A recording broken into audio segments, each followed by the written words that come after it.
नमस्कार मित्रों, हमारे चैनल में आपका स्वागत है। कृपया हमारे चैनल को सब्सक्राइब करें, लाइक करें और शेयर करें। एक गांव में एक बहुत ही कंजूस व्यक्ति रहता था, जिसका नाम था रघुनाथ। गांव वाले उसे कंजूस बाबू कहकर बुलाते थे, क्योंकि वो हर एक पैसा बचाने के लिए जाना जाता था। उसकी एक बेटी थी, सुमन, जिसकी शादी एक बड़े घर में हुई थी और वह शहर चली गई थी।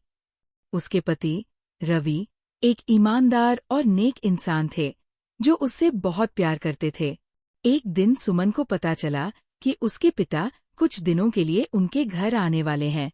ये सुनकर वो थोड़ी परेशान हो गई, क्योंकि उसे अपने पिता की कंजूसी की आदतें अच्छी तरह से पता थी।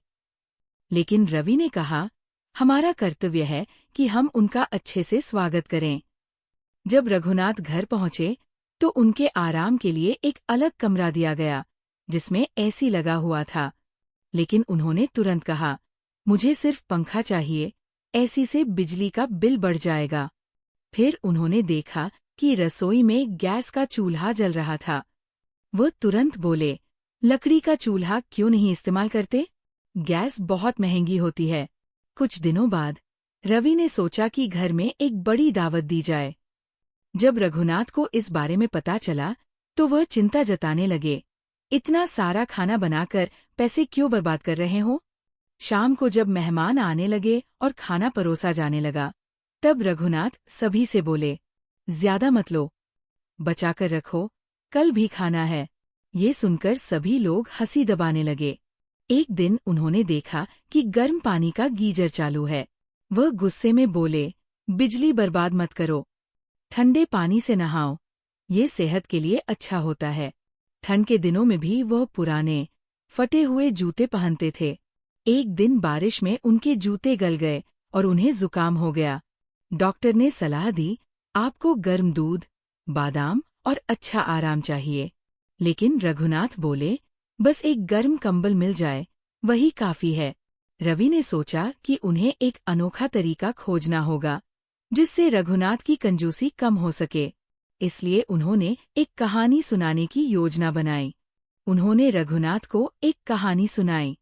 एक बार एक और कंजूस आदमी था, जो सिर्फ पैसा बचाता था, लेकिन अंत में उसके पास कोई नहीं बचा। रघुनाथ ने ये कहानी सुनी और गहरी सोच में पड़ गए। अगले दिन सभी लोग चौंक गए जब रघुनाथ ने कहा, अब मैं भी थोड़ा खर्चा करना सीखूंगा। कल सभी चलिए, मैं सबको नए कपड़े दिलाऊंगा। सुमन और रवि को ऐसा लगा जैसे ये कोई सपना हो। धीरे धीरे रघुनाथ ने सीख लिया कि पैसा सिर्फ बचाने के लिए नहीं, बल्कि जीने के लिए भी होता है। पैसा जरूरी है, लेकिन अगर सिर्फ पैसा ही सब कुछ समझ लिया जाए, तो इंसान अकेला पड़ जाता है। पैसे कमाने का उद्देश्य केवल बचत नहीं, बल्कि उसका सही उपयोग भी होना चाहिए। दोस्तों, इस कहानी से हमें एक महत्वपूर्ण सीख मिलती है। पैसा जीवन का एक हिस्सा है, लेकिन रिश्तों का सुख उससे कहीं बढ़कर है।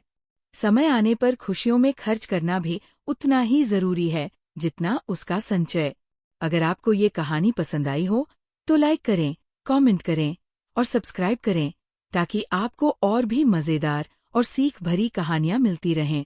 घंटी दबाना न भूलें, ताकि नए वीडियो की सूचनाएं आपको समय पर मिलती रहें। धन्यवाद।